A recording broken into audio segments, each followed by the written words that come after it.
सिंह काका रुदाली हैं आप। ये तो काम करते हैं, ताल ठोक कर करते हैं।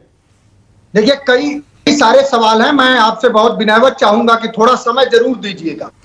आपको इन्होंने कहा कि ये आप बहुत उतावले हो जाते हैं। ये उतावले नहीं हो जाते हैं। आप जैसा चैनल और आप जैसा शुद्ध पत्रकार कम से कम एक हिंदुस्तान की 140 करोड़ जनमानस के दुश्वारियों से दुखी हो जाता है, संवेदनशील हो जाता है। और आलोक अजय जैसे चारण चंपू करने के बजाय, चारण भाट करने के बजाय, दरबारगिरी करने के बजाय, कीर्तन गाने के बजाय, जो कल तक नीतीश कुमार को नायक मानते थे, आज कैसे पलट गए हैं। इनके जैसे पलटू कुमार नैतिकता सिखाते हैं, मुद्दे पर रहते हैं ना।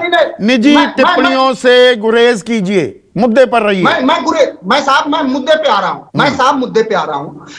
अब इन्होंने आंकड़े दिए, आंकड़े मैं बता रहा हूं। 2020 और 21 में इस देश की 40% संपत्ति सिर्फ 1% लोगों के पास गई। कौन बताएगा? आज देश में जो शहरी बेरोजगारी दर है वो 8.4% है। ग्रामीण जो बेरोजगारी दर है वो 7.2% है।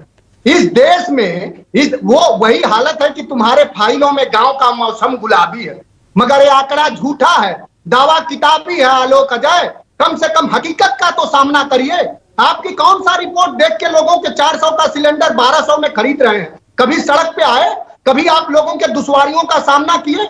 और कौन सा भारत आपने राष्ट्र मजबूत करा? तो लोग भरोसा क्यों करते हैं? मनोज काका, आप ही के राज्य जिससे आप आते हैं उत्तर प्रदेश, 2014 में 73 सीटें 80 में से, 2019 में 62 सीटें, एक बार 90% का स्ट्राइक रेट, एक बार 80% का स्ट्राइक रेट। लोगों में कहीं ना कहीं एतबार, भरोसा तो है बीजेपी को लेकर। देखिए, भरोसा बीजेपी बहुत चालाक है। बीजेपी की वो हालात है कि लोगों को सोने बांटने का सपना देकर के सोने की अंगूठी और पीतल भी उपलब्ध नहीं कराती है।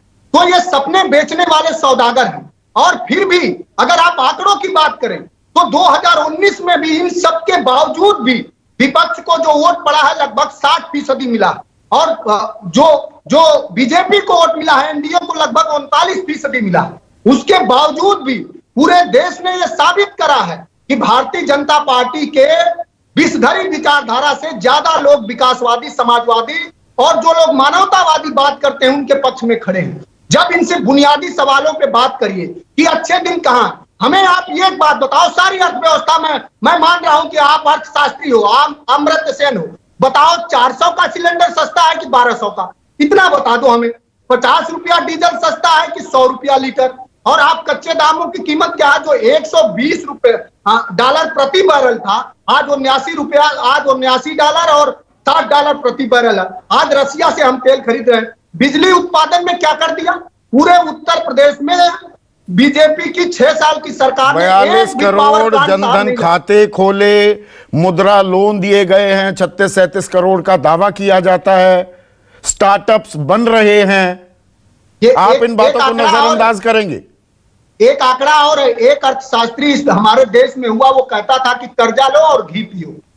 इस देश के लोगों पर पहले कर्जा था 45 लाख करोड़ रुपए, और 9 साल के बाद नरेंद्र मोदी की सरकार ने इस देश पर 155 लाख करोड़ रुपए का कर्जा दिया है।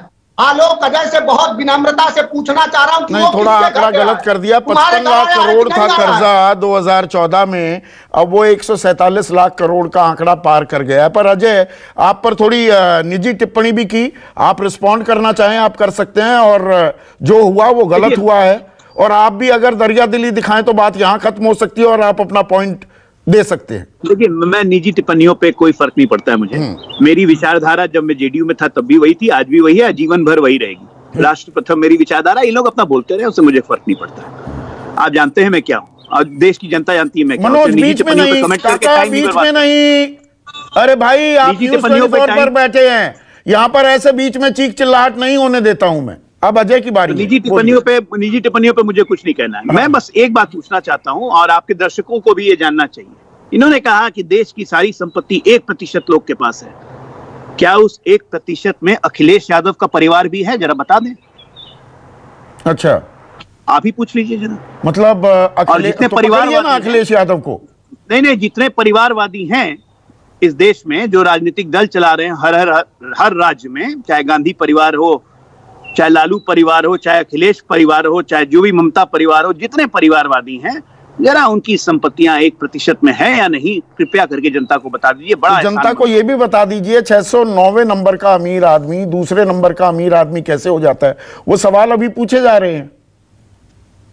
ऐसा है कि जो 609वें नंबर का आदमी 609 कैसे पहुंचा, वो सवाल भी जरा पूछना चाहिए, किसके राज्य में पहुंचा। हाँ। हमारे राज्य में सबको बराबर अपॉर्चुनिटी मिली है, और उस बराबर अपॉर्चुनिटी का फायदा उठाकर अगर कोई आदमी प्रॉस्पेरिटी कर रहा है, देश के विकास में अपना 1% योगदान दे रहा है, तो उस योगदान को भी नहीं भूलना चाहिए। ठीक है, मैं कहता हूं रोहन गुप्ता के ऑडियो में दिक्कत आ रही थी, अब जुड़ गए हैं।